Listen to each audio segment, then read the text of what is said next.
नमस्कार। आज हम आपको बताएंगे कि जुलाई 2025 मेष राशि वालों के लिए कैसा रहेगा, क्या क्या फायदे हो सकते हैं, कहाँ आपको नुकसान उठाना पड़ सकता है, कब सतर्क रहें। आइए मेष राशि के लिए देखते हैं जुलाई में ग्रहों की क्या स्थिति बन रही है।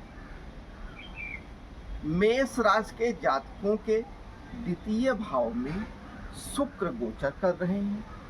यह एक बहुत अच्छी स्थिति है। धन के मामले में, पैतृक संपत्ति के मामले में, यहाँ तक कि बाड़ी के मामले में भी शुक्र का द्वितीय भाव में रहना बहुत ही लाभ प्रदान कर रहा है। इसी के साथ अगर आपका कार्यक्षेत्र नर्तन है, गायन है, सिनेमा है, आप लग्जेरियस आइटम का व्यवसाय करते हैं, आप शुक्र से संबंधित चीज़ों का व्यवसाय करते हैं, इत्र का व्यवसाय है, तो आपको इनके माध्यम से बहुत ही अच्छा लाभ मिलेगा।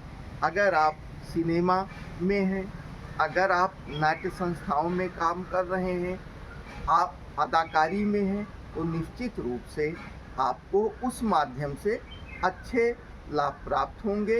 इसी के साथ अगर आप गायक हैं, तब भी आपकी गायकी प्रसिद्धि प्राप्त कर सकती है। पैतृक संपत्ति मिलने के भी योग बन रहे हैं। तो यह द्वितीय भाव का सुख आपकी बहुत मदद कर रहा है।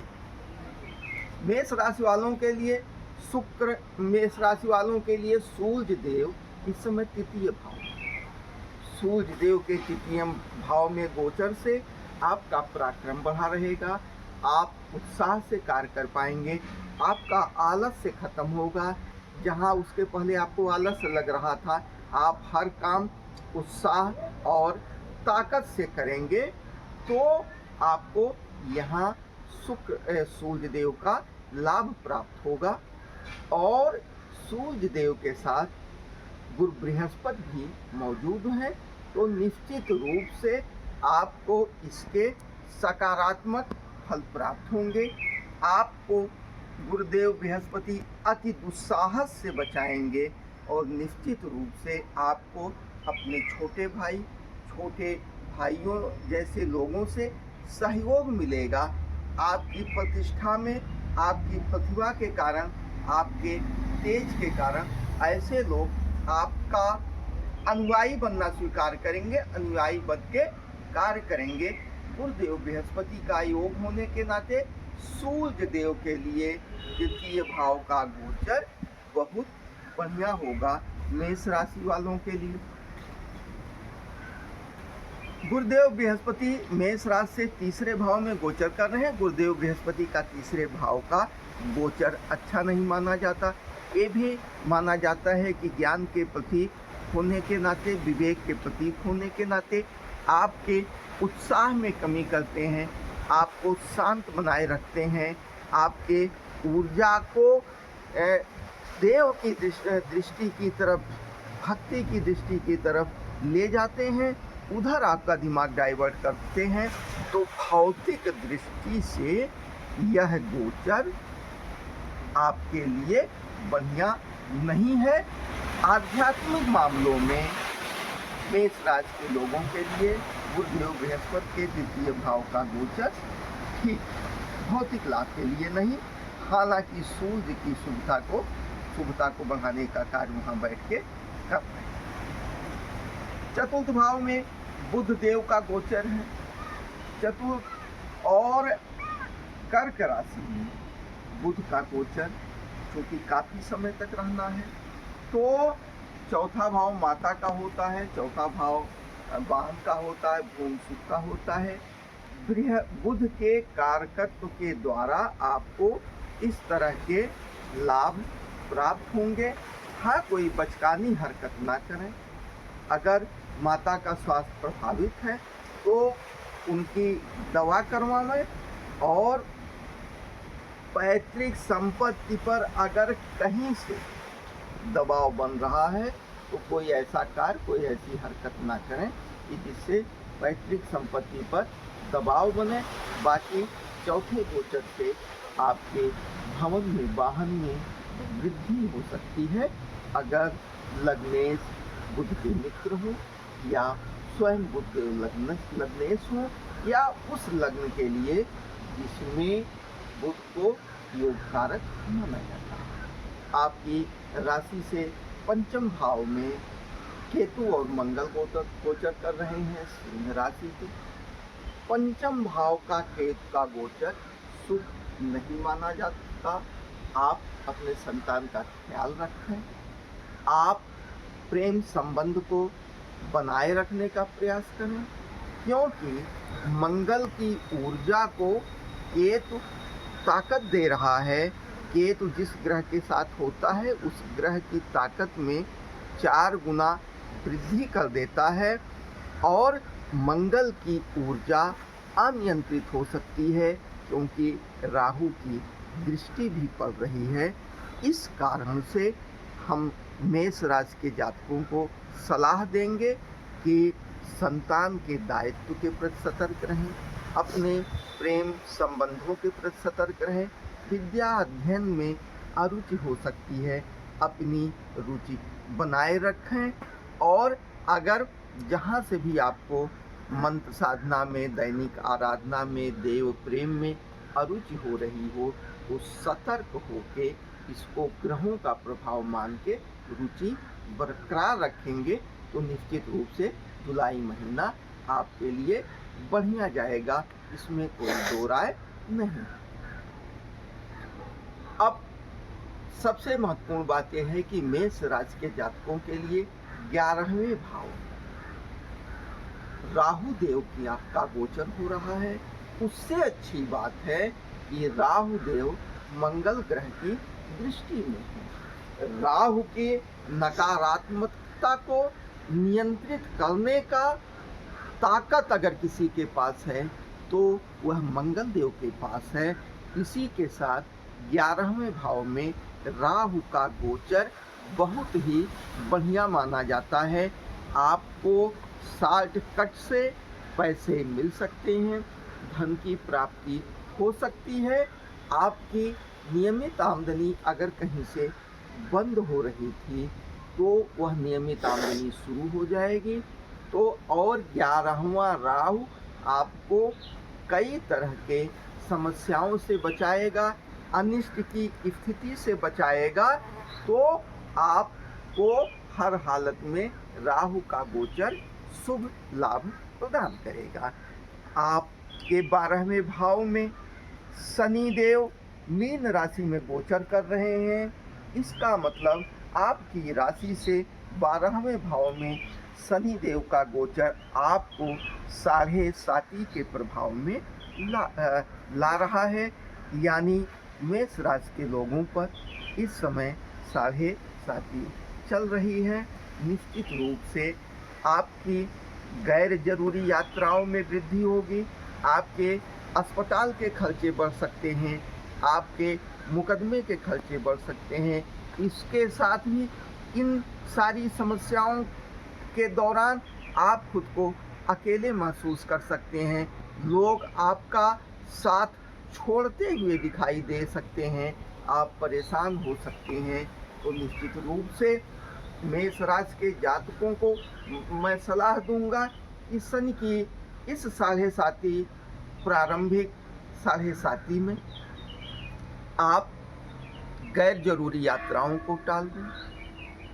वाद विवाद मुकदमा हो तो उसको बहुत गंभीरता से लें और अनायास कोई लड़ाई झगड़ा मुकदमे में ना फंसें। अगर आपको कोई रोग है तो उस रोग को की दवा अच्छे चिकित्सक से ज़रूर करवाएं। परहेज बताया जा रहा है तो परहेज भी बहुत बढ़िया ढंग से करें। खान पान में सात्विकता बनाए रखें। अधिक मात्रा में लेन देन ना करें। मजदूर बुजुर्गों का सम्मान करें और किसी का धन बिल्कुल ना हड़पें। अगर आप ऐसा करते हैं तो शनि देव के अशुभ फलों में कमी होगी। तो ये था गोचर जुलाई 2025 के शुरुआती समय का मेष राशि के लोगों पर क्या प्रभाव पड़ेगा। इसी के साथ कुछ बिंदुओं को मैं पुनः उद्धृत करूंगा, जहां ग्रह एक राशि से दूसरे राशि में जुलाई में ही परिवर्तन करके जो अभी तक हमने कहा है उन कथ्य में थोड़ा सा परिवर्तन लाएंगे। कुछ ग्रहों की शुभता बढ़ेगी तो कुछ ग्रहों की अशुभता भी बढ़ सकती है। आपको सतर्क रहना होगा। जैसे कि 16 जुलाई को सूर्य देव मिथुन राशि छोड़ के कर्क राशि में चले जाएंगे, तो निश्चित रूप से मेष राशि के जातकों को सूर्य देव के तृतीय गोचर का जो लाभ मिल रहा था उसमें कमी आएगी। आप 16 जुलाई के बाद अपने क्रोध को नियंत्रण में रख के अपने भूमि भवन और माता के स्वास्थ्य का ख्याल करेंगे, क्योंकि यहाँ बुध देव पहले से मौजूद हैं और एक शुभ बुधादित्य योग का निर्माण भी हो जाएगा। तो लेकिन फिर भी आपको क्रोध से बचना है, माता के स्वास्थ्य का ख्याल रखना है। वहीं 26 जुलाई को शुक्र देव, जो आपको अभी तक बहुत बढ़िया फल दे रहे थे, वो निकल के मिथुन राशि में चले जाएंगे। शुक्र देव का तृतीय का गोचर अच्छा नहीं माना जाता है। इस नाते आपको जो लाभ अभी द्वितीय भाव में मिल रहे थे शुक्र के कारकत्व का, उसमें कमी आने की पूरी संभावना है 26 जुलाई के बाद। कारण यह है कि शुक्र देव भोग के ग्रह हैं, ऐश्वर्य के ग्रह हैं और लग्जेरियस लाइफ के ग्रह हैं, ग्लैमर के ग्रह हैं। तृतीय भाव उत्साह, पराक्रम, मेहनत, प्रतियोगिता का भाव होता है। इन कारकत्वों से शुक्रदेव का कोई लेना देना ना होने के कारण वो वहाँ बहुत अच्छे फल नहीं प्रदान करेंगे। इसी के साथ 28 जुलाई को सिंह राशि छोड़कर मंगल देव कन्या राशि में जाएंगे। कन्या राशि का यह गोचर अभी तक जो आप मंगल देव के पंचम गोचर से केतु के संयोग से जिन समस्याओं से गुजर रहे थे उसमें मुक्ति आपको 28 जुलाई के बाद मिलेगी। और जब तक छठे भाव में यानी मंगल देव कन्या राशि में गोचर करेंगे तो इस गोचर का शुभ फल आपको प्राप्त होगा। आपके शत्रु दबे रहेंगे। अगर आप खिलाड़ी हैं तो आप प्रतियोगिता में विजय प्राप्त करेंगे। अगर आप लड़ाई में हैं अपने शत्रुओं पर विजय प्राप्त करेंगे। अगर आप पुलिस में और सेना में हैं तो आपको आपकी वीरता और साहस के लिए पुरस्कार दिया जा सकता है। अगर आप प्रतियोगी परीक्षाओं में शामिल हैं तो निश्चित रूप से इस दौरान किए गए आपके परिश्रम का लाभ आपको मिलेगा। एक जो अच्छी चीज होने जा रही है मेष राशि के जातकों के ऊपर इसका प्रभाव पड़ेगा। 9 जुलाई को गुरुदेव बृहस्पति, जो कि एक शुभ ग्रह हैं, वह उदय हो रहे हैं। तो बृहस्पति के उदय होने का लाभ भी आपको मिलेगा। 13 जुलाई को शनिदेव मीन राशि में वक्री हो रहे हैं। वक्री होते हुए ग्रह को माना जाता है कि पिछली राशि में चले जाते हैं। तो यहाँ आपको जब तक शनिदेव वक्री रहेंगे, इधर जो समस्याएं आपको 7.5 की शुरुआत में या 29 मार्च से मीन राशि में गोचर कर रहे शनि के कारण, 7.5 के कारण आपको जो समस्याएं आ रही थी उसमें शनि के वक्री होने से थोड़ी सी कमी आ सकती है। तो आपको थोड़ी सी सहूलियत मिल सकती है, परंतु निश्चित रूप से आप ये मान के चलिए कि आप 7.5 के दौर में हैं। सतर्क रहना ही रहना है। इसी के साथ जुलाई महीने में जब चंद्रदेव मेष राशि से तीसरे भाव में, छठे भाव में 7वें भाव में और 10म भाव में गोचर करेंगे, आपको मानसिक सुकून, थोड़ा सा सुख मिलता रहेगा। हालांकि सामान्यतः 11वें भाव में भी चंद्रदेव का गोचर शुभ माना जाता है, परंतु यहाँ पर पहले से ही राहु देव मौजूद हैं, तो निश्चित रूप से राहु चंद्र का योग, उस पर केतु की दृष्टि, तो 11वां गोचर शुभ नहीं माना जाता है। तो इस तरह से जुलाई महीना मेष राशि के लोगों के लिए जिन जिन चीज़ों में हमने फायदे बताए हैं, उन चीज़ों में फायदे मिलेंगे। जहाँ नुकसान होने की चांसेज है, वहाँ आप सतर्क रहिए। और आपका जन्म जिस नक्षत्र में हुआ है, उस नक्षत्र के स्वामी ग्रह का मंत्र जाप आपको बहुत ही शुभ लाभ देगा। इसी के साथ आप अपने लग्नेश का मंत्र और मंगल देव जो आपके राशिस हैं, इनके मंत्र का जप करते हैं, तो निश्चित रूप से आपको बहुत ही शुभ फल प्राप्त होंगे। अशुभ फलों में कमी होगी।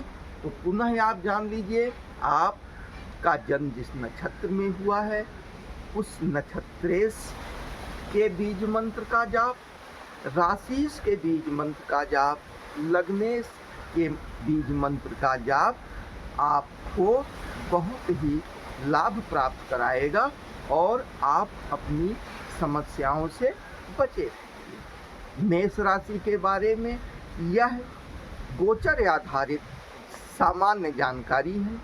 किसी भी व्यक्ति की व्यक्तिगत कुंडली में सटीक आंकलन के लिए लग्न, नवमांश, अष्टक वर्ग, दशा अंतर्दशा, योगिनी दशाएं और ग्रहों का गोचर, यह पूरा फल बताने के लिए महत्वपूर्ण होता है। अगर किसी को अपनी व्यक्तिगत कुंडली के बारे में सलाह लेनी है, तो आप हमारे चैनल पर डिटेल्स भेज के हमसे जानकारी प्राप्त कर सकते हैं। हमें आपकी किसी समस्या के निराकरण में सहयोग करने पर खुशी प्राप्त होगी। आप सभी का बहुत बहुत धन्यवाद। आपका दिन शुभ हो। ओम।